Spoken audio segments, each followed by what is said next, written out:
Clear. अब राजनीतिक शक्ति भी इसके पास है, आर्थिक शक्ति भी इसके पास। अब इसका रिस्पॉन्सिबिलिटी, जैसा कि मार्क्स खुद डिफाइन करता है कि लेबर क्लास की रिस्पॉन्सिबिलिटी है क्या, तो मार्क्स कहता है कि जब क्रांति के पश्चात जब समाजवादी व्यवस्था होगी, जो सोशलिज्म का स्टेज आएगा, वह स्टेज का इस सोशलिज्म का एक नाम देता है। क्या देता है? ट्रांजिशन स्टेज, मीन्स संक्रमण काल। संक्रमण काल जानते हो क्यों कहा जाता है? ट्रांजिशन स्टेज क्यों कहा जाता है? क्योंकि क्रांति भी हो चुकी है, क्रांति होने के बाद भी पूंजीवादी विचारधारा है और समाजवादी विचारधारा, दोनों विचारधाराएं अस्तित्व में है।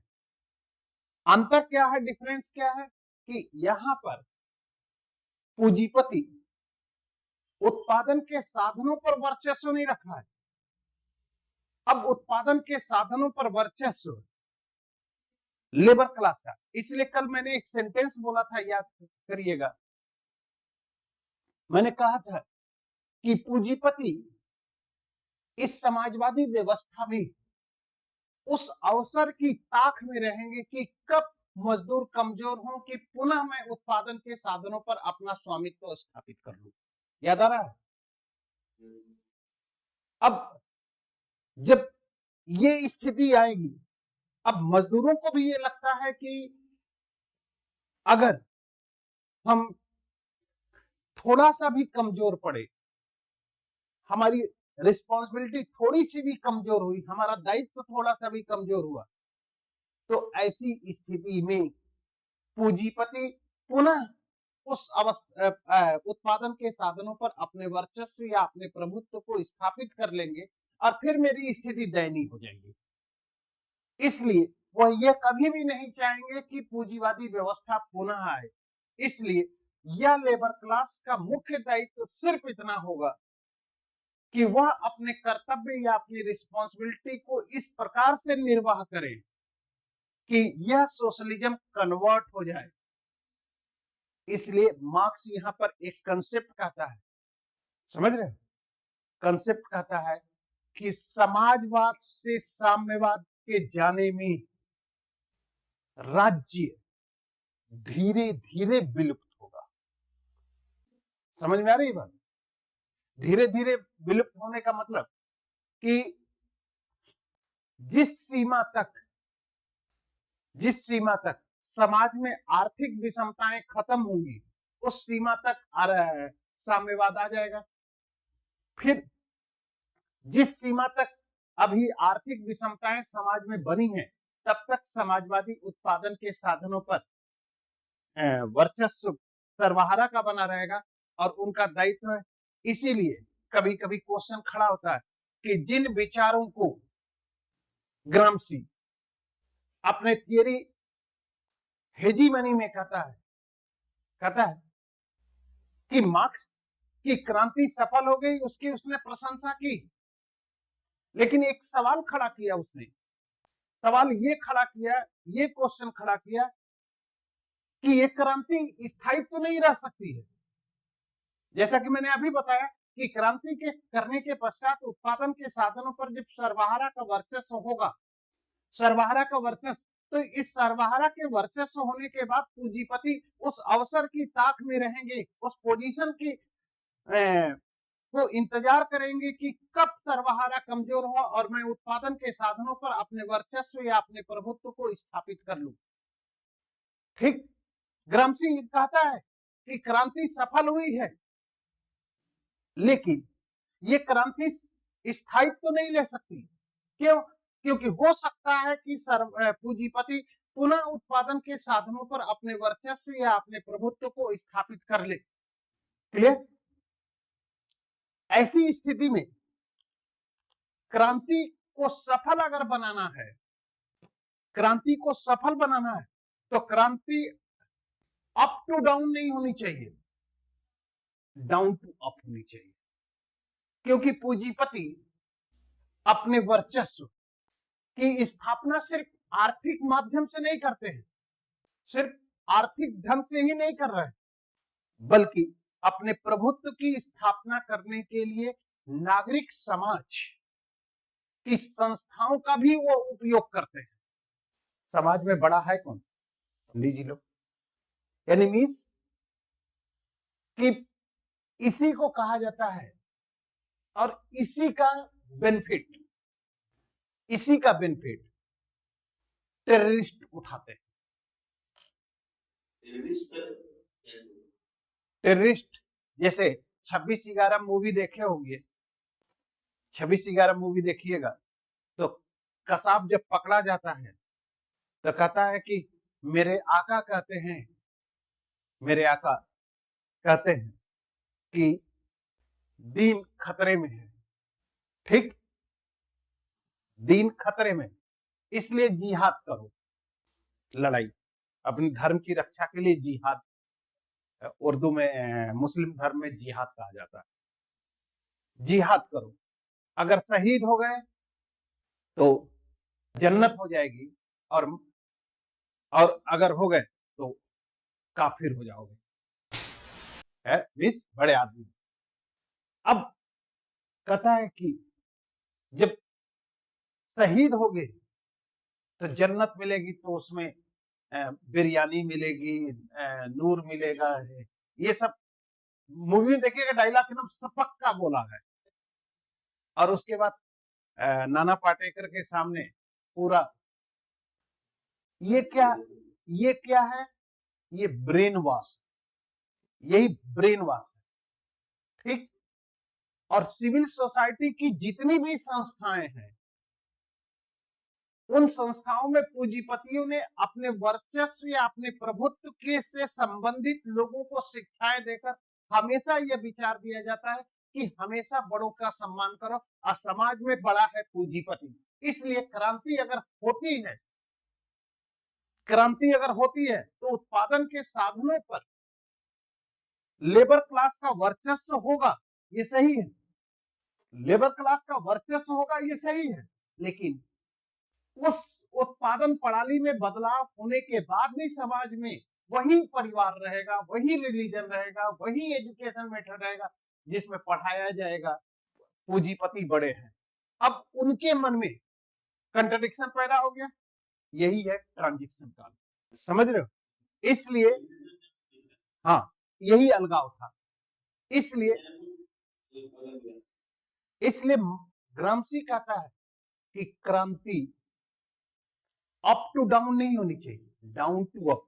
पहले सिविल सोसाइटी में उन स्थितियों को खत्म करो जिस पर पूंजीपति टिका हुआ है।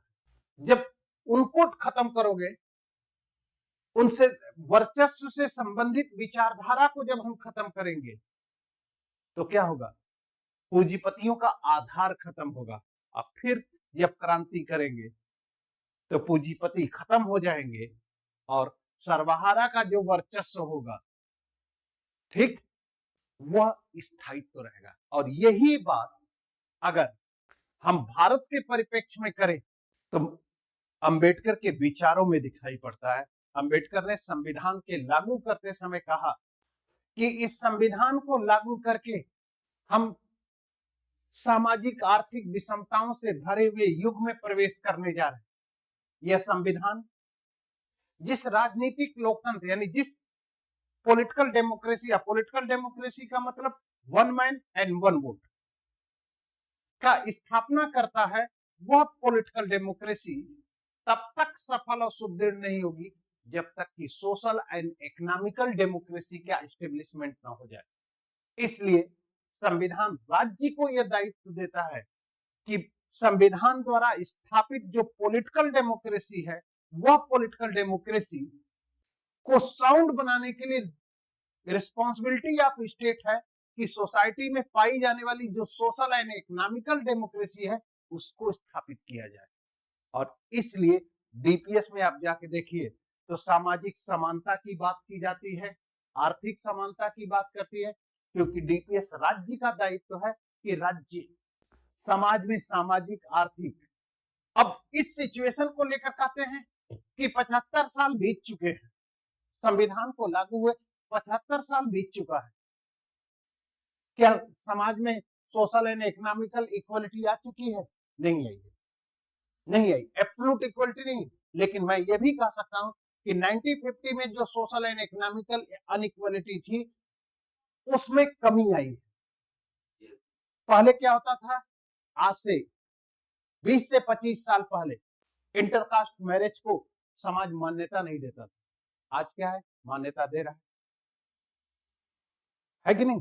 तो सामाजिक और आर्थिक विषमताओं को खत्म करना, इसलिए अंबेडकर ने हमेशा एक चीज की बात कही कि समाज में किसी भी व्यक्ति या समाज में किसी भी समुदाय की जो पोजीशन होनी की है वह ब्लड रिलेशन पर नहीं होनी चाहिए, वह हमेशा कर्म पर होनी चाहिए,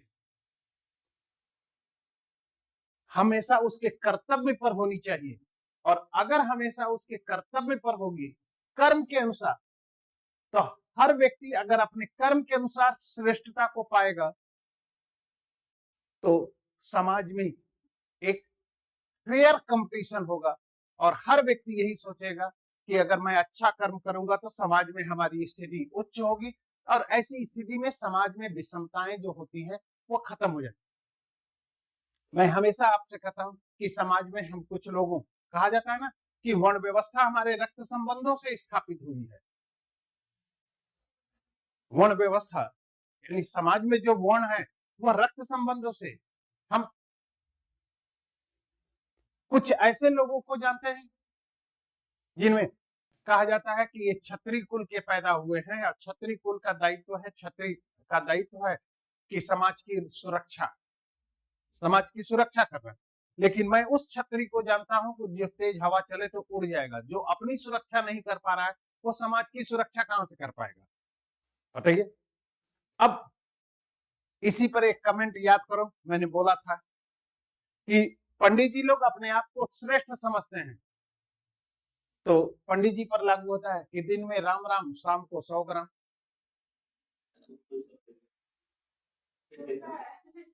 है कि नहीं?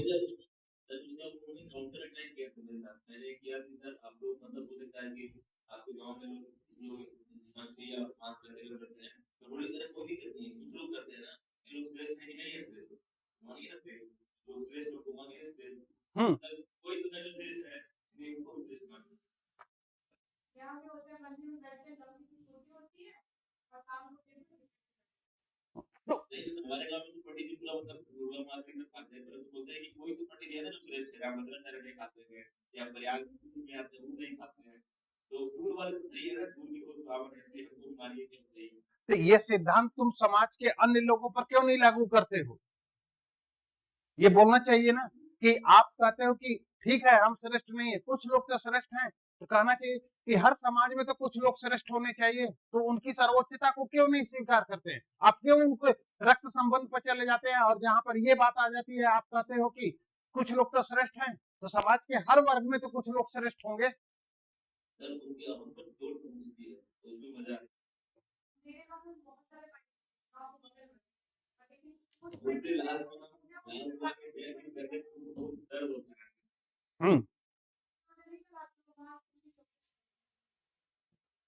तो यही चीज है। इसलिए अब जब ग्रामसी की बात होती है तो ग्रामसी ने ये कहा, लेकिन ये गलत इस सेंस में है, ठीक है अपनी जगह पर सही। मार्क्स इस स्थिति को सोशलिज्म में देखता है। क्यों सोशलिज्म में देखता है, क्यों ट्रांजिशन स्टेज कहता है? क्योंकि जब क्रांति करने के पश्चात सोशलिज्म आता है तो सोशलिज्म से कम्युनिज्म में जाने के लिए इतना देर क्यों?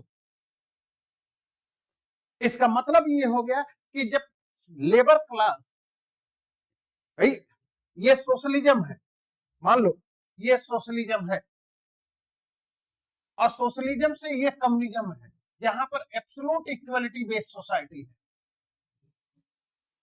अब क्रांति के साधन यानी क्रांति करने के पश्चात अगर मोड ऑफ प्रोडक्शन पर लेबर क्लास का वर्चस्व हो जाता है, लेबर क्लास के वर्चस्व या प्रभुत्व की स्थापना हो जाती है, तो इस सोशलिज्म के बाद तुरंत कम्युनिज्म आना चाहिए।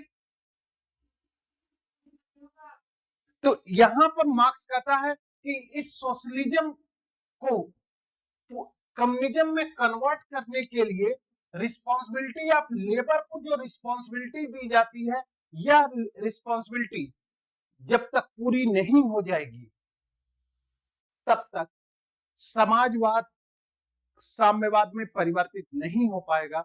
और इसीलिए मार्क्स कहता है कि अब तक हम 5 स्टेज को प्राप्त कर चुके हैं, छठा स्टेज आने वाला है।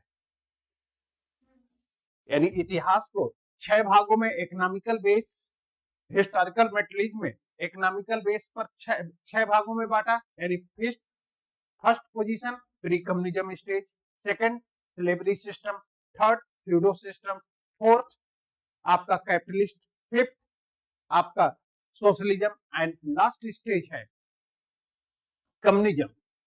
ठीक, जब कम्युनिज्म तो सोशलिज्म आ गया, मोड ऑफ प्रोडक्शन पर लेबर क्लास का वर्चस्व हो गया, तो ऐसी स्थिति में तो हो जाना चाहिए कि मार्क्स की सिचुएशन, मार्क्स की जो पोजीशन है वो स्थापित हो जाए। क्लियर? लेकिन ये स्थिति है कैसी, ये पोजीशन है कैसी? ये पोजीशन स्थापित करने के लिए, इस पोजीशन को बनाए रखने के लिए मार्क्स हमेशा इस बात को कहता है कि सर्वहारा के रिस्पॉन्सिबिलिटी यानी सर्वहारा के वर्चस्व के पश्चात जब उत्पादन के साधनों पर मजदूरों का वर्चस्व हो जाएगा तो मजदूरों का मुख्य दायित्व होगा कि समाजवादी व्यवस्था को यानी सोशलिज्म को समाज साम्यवाद में कैसे ले जाया जाए। और समाजवाद साम्यवाद में ले जाने के लिए रिस्पॉन्सिबिलिटी ऑफ लेबर है, और इस रिस्पॉन्सिबिलिटी ऑफ लेबर में लेबर क्लास का दायित्व होगा जो उत्पादन के साधनों पर अपने वर्चस्व या अपने प्रभुत्व को स्थापित करता है, उसका दायित्व होगा कि वह समाजवादी व्यवस्था में इस प्रकार परिवर्तन करे कि समाजवाद धीरे धीरे साम्यवाद में परिवर्तित हो जाए। ठीक, ये चीज थी, और इसका सबसे बड़ा रीजन यही था कि क्रांति और सरप्लस वैल्यू। क्लियर हो गया? ठीक है, तो चलो आज इतना ही रहते हैं।